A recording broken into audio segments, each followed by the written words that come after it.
Nous sommes de retour dans votre live de TV Finance. Le programme est légèrement chamboulé. Nous retrouverons les Market Movers de Thomas Andrieux juste après l'intervention de Eric Galliègue. Eric qui est président de Valcan Expertise et qui va dresser pour nous le bilan de la semaine écoulée. Bonjour Eric. Bonjour Louis-Antoine. Je vous remercie beaucoup d'être avec nous ce matin. Eric, quel est votre bilan de la semaine ? Le bilan est neutre en ce qui concerne l'actualité. En ce qui concerne les marchés financiers, il est positif, bien sûr, puisqu'on a eu un rebond qui a été, je dirais, aussi puissant que la baisse le fut dans les 10 jours qui ont précédé le point bas, qui a été touché il y a une dizaine de jours à peu près.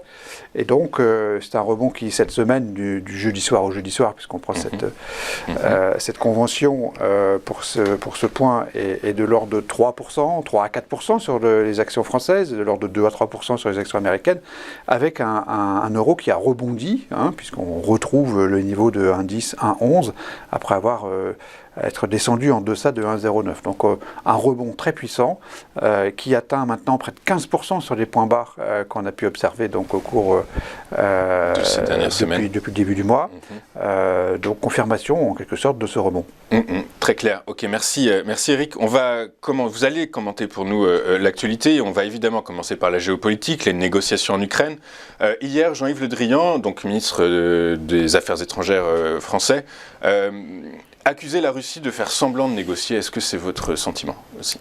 Alors, je ne ferai pas de géopolitique parce que ce n'est pas ma spécialité, même si on a tous une opinion sur ce qui se passe. En ce qui me concerne, je pense que les marchés financiers ont été assez confortables à considérer finalement que les négociations en cours pouvaient servir de base à un rebond important des prix des marchés. Mais dans la réalité, effectivement, il y a des négociations. C'est assez surprenant de voir finalement des personnes qui arrivent à se serrer la main et à discuter, à négocier, alors que la guerre ouverte est en jeu, alors qu'on se massacre. Oui, c'est sûr. Alors qu'il y a des massacres.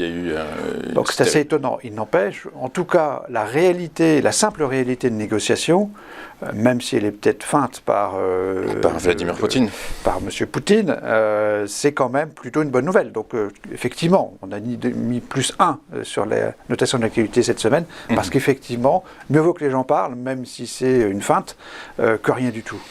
De toute façon, c'est un peu au gré des négociations que les marchés vont évoluer, j'ai l'impression. On va voir les actualités qui suivent, mais j'ai l'impression qu'elles n'ont pas réellement tant d'impact, vous allez nous le dire, mais sur tant d'impact que ça sur les marchés finalement. C'est vrai qu'il y a une dichotomie entre ce qui se passe dans le monde réel et ce qui se passe sur les marchés. Ça, c'est sûr. C'est pas nouveau, mais ça atteint une dimension assez phénoménale, notamment donc dans l'évocation de ce qui se passe dans le monde réel. Exactement. Le monde réel, c'est notamment la Réserve fédérale américaine qui, à cause d'une inflation record, augmente de 25 points de base sur les taux directeurs. Effectivement, c'est la deuxième information, la deuxième actualité de la semaine qui est très importante. Alors, on peut d'abord évoquer donc, la Fed donc, qui augmente ses taux. C'est une actualité extrêmement importante en ce sens que c'est une normalisation de la politique monétaire bien plus qu'une lutte contre l'inflation. Parce que pour lutter contre l'inflation, il faudrait porter les taux à des niveaux beaucoup plus élevés que les niveaux actuels qui sont grotesques. Qui demeure extrêmement bas et qui montre d'une certaine façon la complaisance, on le sait bien, de la Banque centrale qui sort à peine du soutien économique à la pandémie et qui est face donc effectivement à un phénomène inflationniste, en tout cas une croissance économique qui ne justifie absolument pas qu'on ait des taux à zéro. Donc c'est une simple normalisation. C'est plutôt un élément donc négatif néanmoins parce que les taux à court terme sont des taux de refinancement de tous les montages financiers dans la sphère financière et toutes les positions de long terme sont refinancées au jour le jour.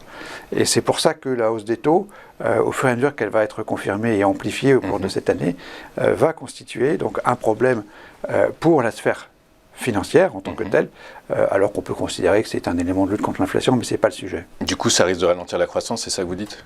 Ça peut ralentir la croissance, mais d'abord, ça va affecter la sphère financière. Ouais, ok.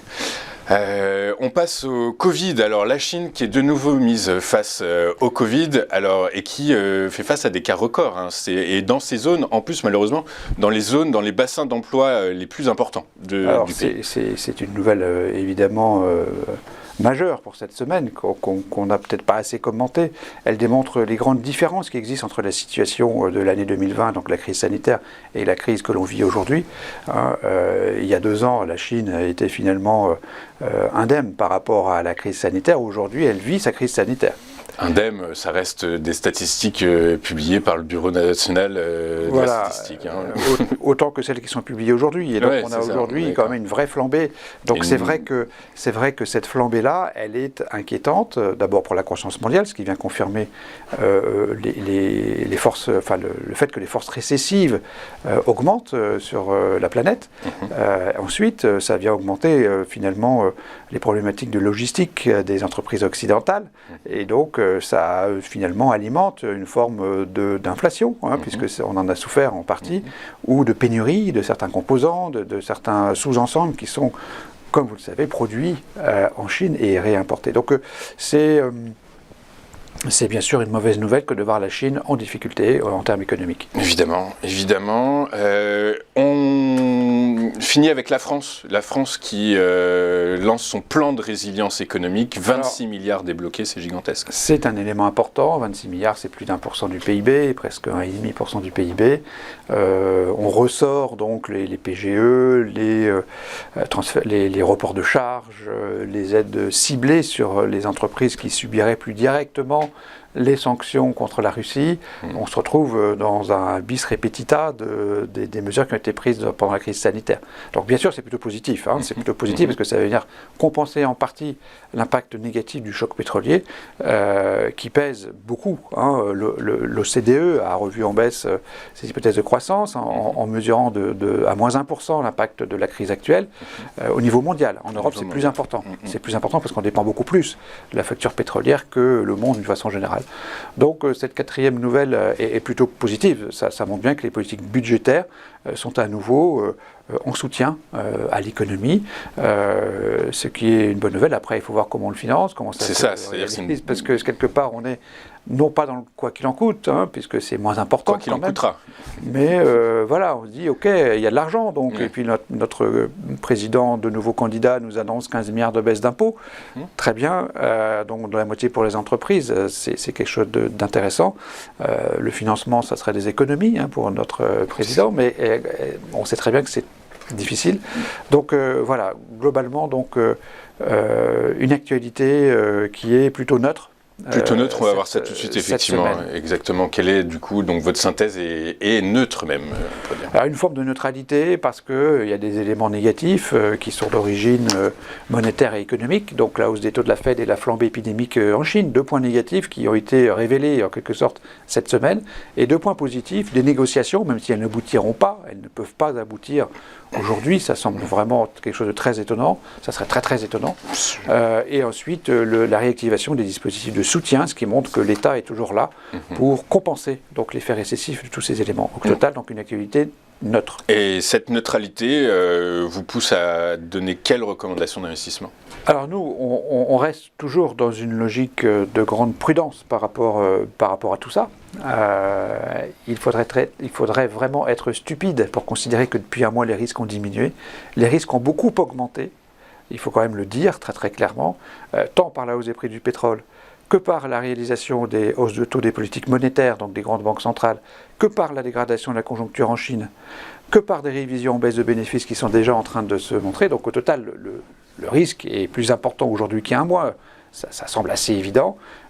Donc effectivement, on considère que le rebond en cours est d'origine, je dirais, il y a l'hyperliquidité du marché et à des interprétations très optimistes de négociations en cours.